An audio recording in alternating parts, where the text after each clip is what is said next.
તેમજ કેનાલના વિરોધ બાબતે એમાં ઉપસ્થિત બાદલપરાથી પધારેલ કાળા બાપા, રમેશભાઈ, મીઠાપુરથી પધારેલ રાજુભાઈ, સૂત્રાપાડા શહેર ભાજપ પૂર્વ પ્રમુખ હરેશભાઈ મોરી, વધુભાઈ, ભરતભાઈ, ખેડૂત આગેવાન સંજયભાઈ, અત્રે ઉપસ્થિત બહોળી સંખ્યામાં સૌ ખેડૂત ભાઈઓ, મેં મારા પ્રવચનની શરૂઆત કરતા પહેલા કહ્યું હતું સ્પેશિયલ પ્રોજેક્ટ એટલે શું છે એ તમને ખબર નહીં હોય. આ સ્પેશિયલ પ્રોજેક્ટ છે એ કોઈ તમારે મુસાફરી કરવા માટે ટ્રેન નથી. આ ફક્ત ને ફક્ત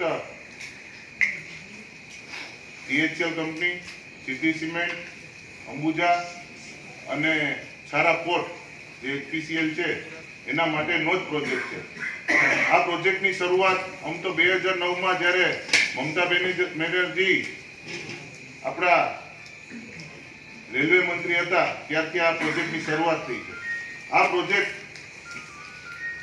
લાવવા માટે આ લોકોએ ફક્ત ને ફક્ત 3 કંપનીની ત્યારે ડિમાન્ડ હતી. 3 કંપનીની ડિમાન્ડ માટે થઈને આ પ્રોજેક્ટની શરૂઆત કરવામાં આવી. આ પ્રોજેક્ટનો ફાઉન્ડેશન સ્ટોન ત્યારે લે કરવામાં આવ્યો કે ભાઈ હવે આપણે આ કંપનીની ડિમાન્ડ છે. ત્યારે એ લોકોએ કાંઈ ન જોયું કે ભાઈ ખેડૂતો શું કહેવા માંગે છે, ખેડૂતોની આર્થિક સામાજિક પરિસ્થિતિ શું છે.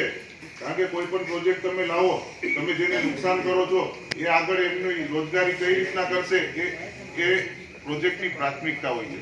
કે ભાઈ 5 વીઘાનો ખાતેદાર હોય, કોઈ પણ 5 વીઘાનો ખાતેદાર હોય, આગળ એ પોતાની આજીવિકા કઈ રીતના રડશે એવું કંઈ પણ વિચાર્યા વગર આ લોકોએ અત્યારે આપણે તો સેફ રહી આપણે બીજું કોઈ રાજકીય વાત નથી કરી. ખેડૂત મિત્રો સેફમાં બીજી વાત થઈ જાય.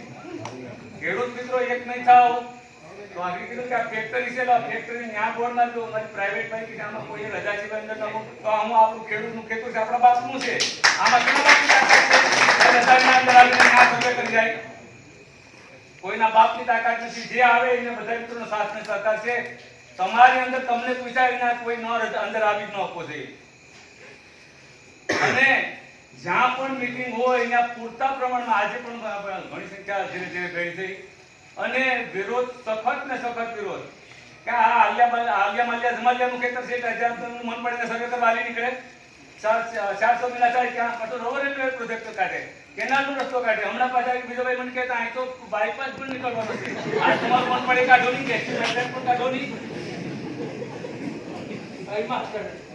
મારો વિરોધ ત્યાં છે ભાઈ. અને આજ ઘણી વખત આપણે હું કોઈ ખેડૂત નથી, મારા ખેતરમાં આવે એટલે હું વાત કરતો નથી. ઘણા ગોવિંદના ખેતરમાં આવે ને આપણે શું છે મારા ખેતરની વાત નથી કરતો. મિત્રો તમે તો ખેડૂત નથી કરે, મારા ખેતરમાંથી નીકળશે તો મારી બાજુમાં તમારા ખેતરમાં પાણી ભરાવાનું છે.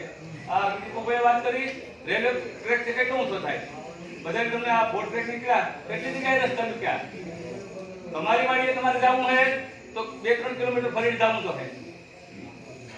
એટલે તમામ મિત્રોને મારી એક નમ્ર વિનંતી છે કે કોઈ પણ કાળે કે આપણે ને વિરોધ છે ને ગમે સરકારને પણ નમવું પડે. વડોદરા જાલણ આપણા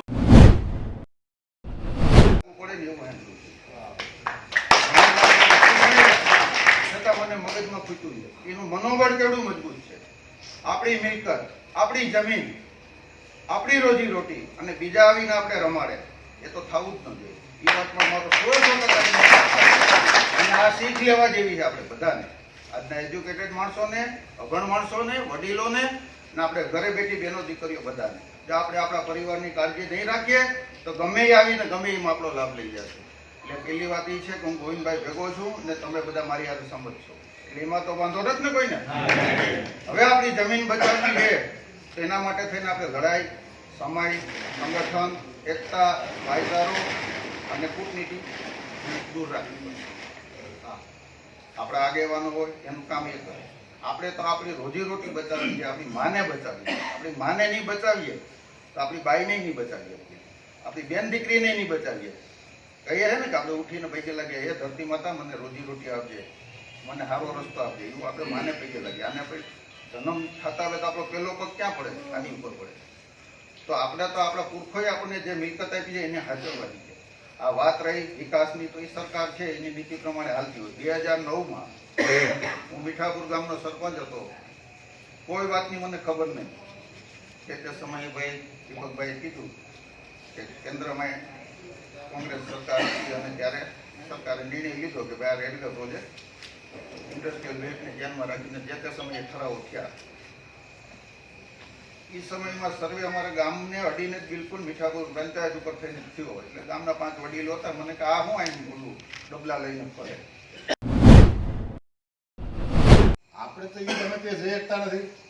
એટલે અમે જોઈએ જ કે તમે એટલા વર્ષોથી કેટલા આવેદન પત્ર દીધા, આંદોલન કર્યું, 8 દિવસ 24 કલાક બેઠા, ભૂખ્યા કર્યા, પણ એ આપણે કોઈ પૂછે નહીં ભાઈ. એટલે તમે જો એકથી થાઓ અને એક મરદાઈથી બધા ભેગા થાઓ, રાત ભૂલી જાઓ, આયર કારડિયા કોળી મમેડિયર બધી હોય, એટલે બધાને સંગઠિત થઈને રહેવાનું છે. અને મેં કહ્યું એમ કોઈ પણ હેડે આવે તે બધાને ભેગું થઈ જવાનું તાત્કાલિક. અમારે અહીંયા એક જેએસએલની લાઈન હતી જૂની, ને એમાં હમણાં ચાલુ કરે તો લાઈન મોટી મોટી થઈ ચાલુ કરવા આવ્યા હતા ને, એટલે જો સંગઠિત થઈ ગયા ને બધા ભેગા થઈ ગયા ને તો એ ભાગી ગયા. બાકી તો પોલીસ આવી હતી, 15 પોલીસ આવી હતી, લેડીઝ પોલીસ આવી હતી, બધું આવ્યું હતું. પણ ભેગા છે તો એકલો હતો તો એ ના સારી ગયા. એટલે આમાં કોઈ બધી સંગઠન, હું તો જાઉં કે આ તમારું એવું ગામ, આ 2-3 ગામના ખેડૂત ભેગા છે, તો એટલા ખેડૂતો છે, ખેડૂત આવે છે, માવાનો છે, આમાં જોરદાર પબ્લિક થવી જોઈએ. અને એ રીતે જ પત્ર આવેદન પત્ર દેવા જવાનું થાય તો તમે તમારા કુટુંબ ભાડું સંબંધી કોઈ ભાઈ ઘરું હોય એ બધાને લઈને જ આવવાનું.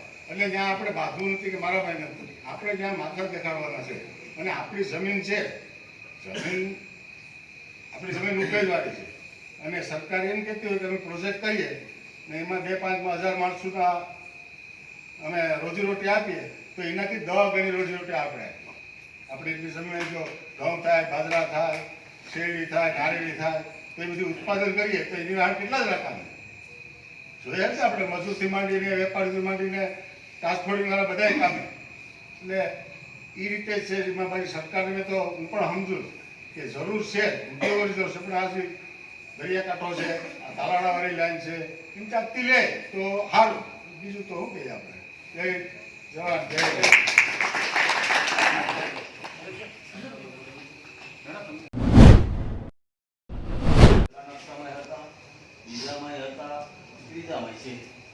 બરાબર. આટલા સમયથી અમે તો આ શું કહેવાય છે વિરોધ કરવામાં જોડાયેલા જ છે. પણ આજે આ કેનાલનો મુદ્દો આવ્યો અને જે ખેડૂતો શું કહેવાય કે આમાં વધારો થયો, એનાથી આપણું આંદોલન છે એ ખરેખર વેગ પકડશે. અને બાપાએ કીધું એમ કે ભાઈ સંખ્યાબળ છે એ મહત્વનું છે.